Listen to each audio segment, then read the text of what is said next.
Hartlik goeiemôre, mag die Here baie ryklik seën en ons vertrou dat U 'n wonderlike dag in die teenwoordigheid van die Here ook so mag geniet dan.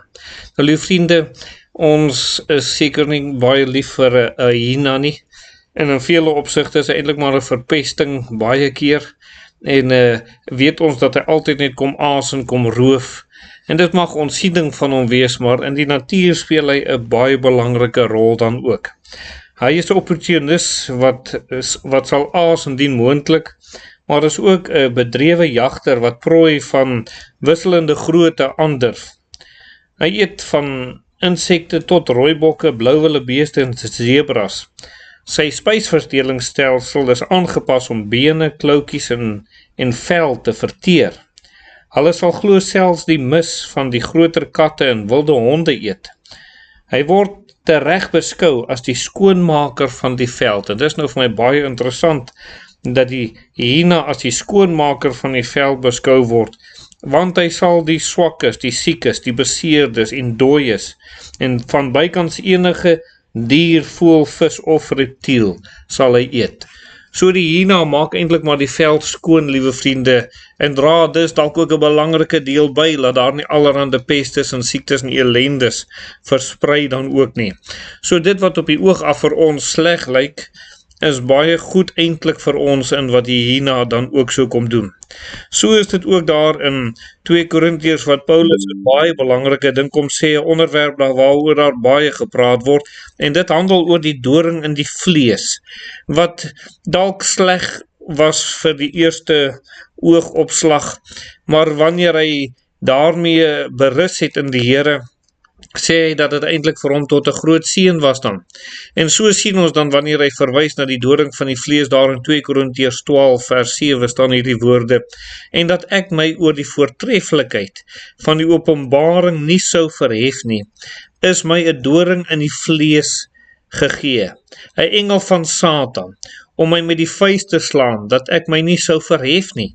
Hieroor het ek die Here 3 maal gebid, dat hy van my sou wyk. Nou, liewe vriende, daar word nou baie dinge gesê, en my mening maar is dat dit al die vervolging wat hy deurgegaan het, en hoe hy geslaan is, met klippe gegooi is en so meer, hoe hy deurgegaan het, en dit het letsels natuurlik op hom gelos. Jy kan maar dink as jy met klippe in die gesig gegooi word, wat se letsels dit sekerlik moes los, en dat dit sekerlik kon maak dat hy onder andere dalk nie baie goed sou kon gesien het en so nie, maar hy sê hierdie ding het maar gebeur, dat hy hom ook nie sou verhef nie. En nou, liewe vriende, is daar dalk ook by u vanoggend een of ander doring in die vlees? Is dalk nie die vervolging wat u deurgaan nie, dit mag dalk siekte wees. Dit mag dalk een of ander swaar kry wees, dit mag probleme wees, wat u dalk voel in hierdie oomblik vir u 'n geweldige swaar ding is, en u kan dit nie dra nie. Miskien weet u nie eens waarom dit oor u gekom het nie. En daarom kan u maar in dieselfde raad volg as wat Paulus gedoen het, en is hy die Here hieroor gaan bid. Here, help my, en wys tog dat hierdie ding vir my gewyk word. En weet jy, wanneer jy die Here gaan bid oor sulke omstandighede, oor daardie doring wat in die vlees is, dan sal die Here u kom antwoord.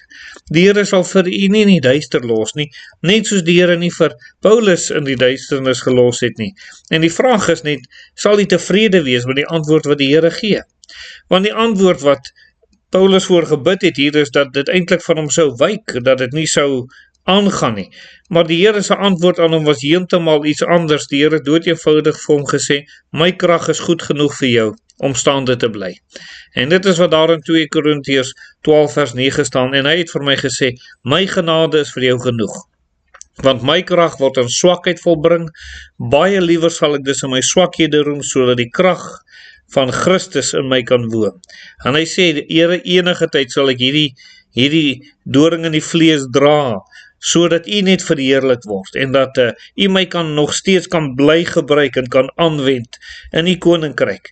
En hy het dit so bedoel, en die Here het hom ook so kom gebruik dan, want die Here se genade is vir hom genoeg. Nou, liewe vriend, God se krag is groot genoeg om u, wat u doring of wat u probleem ook al mag wees, u te kan help, en vir die oorwinning te gee. Gaan bid die Here hieroor, en aanvaar die antwoord wat die Here gee. Daai antwoord wat die Here gee, as jy daarin kan rus, sal jy sekerlik oorwinning kry. En dan kom hy en hy kom herinner ons net almal dat ons net moet onthou oor wie dit gaan. So net soos wat hy onthou het oor wie dit gaan. Hy sê daarom het ek baie in swakhede en mishandeling en node en vervolging en benoudheid om Christus wil. Want as ek swak is, dan is ek sterk. En dit is hoe hy dit benader het.